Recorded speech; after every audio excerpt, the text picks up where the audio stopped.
Fala pessoal, há um movimento dos atletas para que o futebol pare. Ele é capitaneado por um jogador que joga aqui no Rio Grande do Sul. O grande detalhe é que não há consenso quanto a essa situação. Quero falar para vocês também sobre a Arena, que está alagada e as perdas são incalculáveis. O prazo para que se volte a pensar em alguma situação dentro do estádio. Tem o Renato e o Soares se manifestando, pedindo ajuda.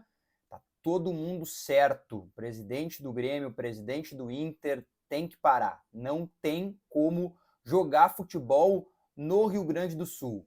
Dois gigantes que vestem a camisa do Grêmio, Kaique, Diego Costa, além, obviamente, de todos os outros atletas que estão ajudando. Thiago Maia é um ídolo, volante do Internacional. As imagens são impressionantes. A gente tem bastante coisa para falar depois da vinheta.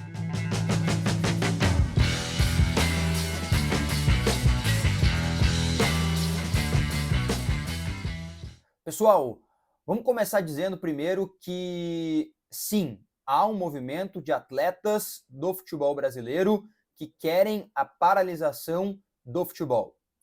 O Bruno Vini, ex-jogador do Grêmio, deu um discurso muito forte nas redes sociais falando sobre isso. E ele está certo, não tem como ter futebol nesse momento. A família do Bruno Vini está aqui ainda no Rio Grande do Sul e ele está lá, né, na Bahia, jogando pelo Vitória, e ele está certo, não tem como ter futebol. Inclusive, eu fiz esse convite aí nas redes sociais e faço aqui no meu canal, né? Convido o presidente do Atlético Goianiense a vir aqui. Vou lhe mostrar, presidente, como é que tá Porto Alegre, como é que tá Canoas, como é que tá o povo gaúcho. Você precisa respeitar o povo gaúcho e a dor que as pessoas estão sentindo. Empatia é o mínimo. Empatia é o mínimo.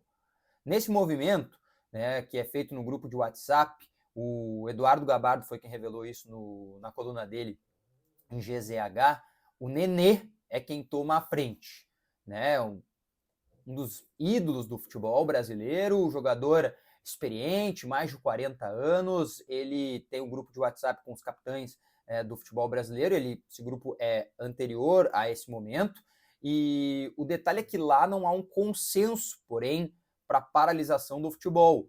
Né? Existe um movimento de solidariedade, mas não há um movimento de consenso para firmar um documento e, nesse documento, firmar que o futebol brasileiro vai parar e precisa parar.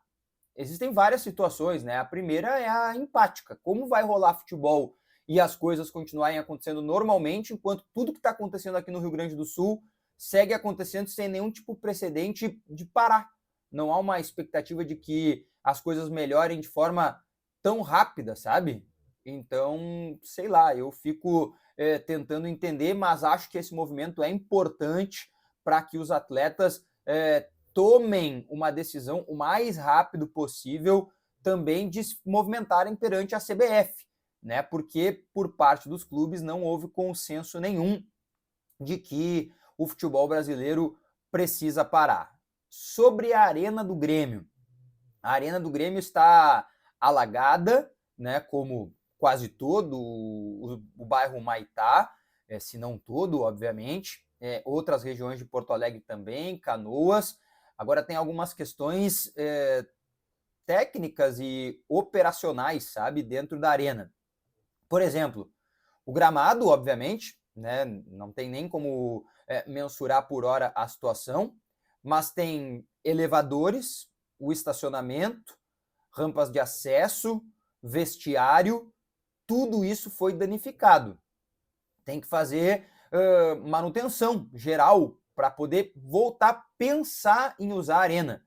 Então, assim, depois que tudo passar, a gente está falando aí talvez de 30, 35 dias de período de manutenção para depois as coisas pensarem em voltar numa certa normalidade. Porque eu, particularmente, vivendo aqui a realidade de Porto Alegre, eu não consigo vislumbrar uma normalidade tão rápido assim, tá? Outra coisa, houve aquele convite dos clubes paulistas e do Rio para que nós, né, os gaúchos, possamos levar os nossos clubes para lá, para treinar e para jogar. Caralho. Primeiro que não tem como, né, gente? É impossível, assim, como é que eu vou tirar jogadores de perto das suas famílias? Como é que a gente vai fazer? Diz pro Thiago Maia, pro Kaique, pro Diego Costa saírem da linha de frente de salvamento, ou pro Marquezin, pro Chouché, que estão fazendo donativos e participando de trabalhos em abrigo, para eles saírem.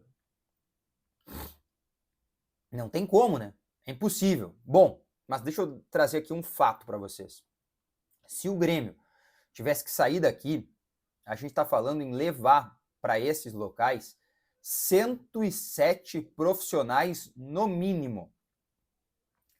Isso sem contar, por exemplo, se o Renato quisesse levar um jogador da base. Gente, eu nem deveria estar falando isso porque não é momento de falar em futebol, mas eu estou tentando explicar para vocês. 107 profissionais no mínimo.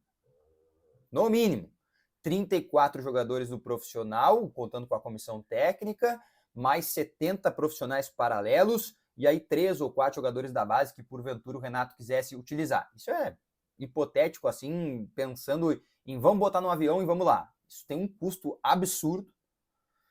Além de ter um custo, tem toda a questão que envolve psicológico desses atletas, desses profissionais. Tem gente que perdeu tudo. Tem gente que perdeu coisas, parentes que perderam coisas, além, obviamente, de todo o impacto humano daquilo que está acontecendo no Rio Grande do Sul nesse momento. O discurso dos presidentes está perfeito. O futebol não tem como voltar no Rio Grande do Sul. É impossível.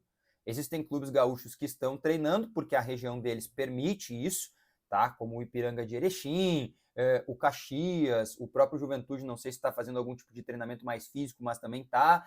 Eu confirmei com a federação esse tipo de situação. Então, assim, são coisas normais dentro da realidade atual, mas que não tem como fazer como o futebol volte, né? É impossível. Eu acho que o discurso do presidente está correto, né? Alberto Guerra e também do presidente Alessandro Barcelos. Para fechar, o Soares fez um vídeo, né, se colocando em apoio e pedindo ajuda.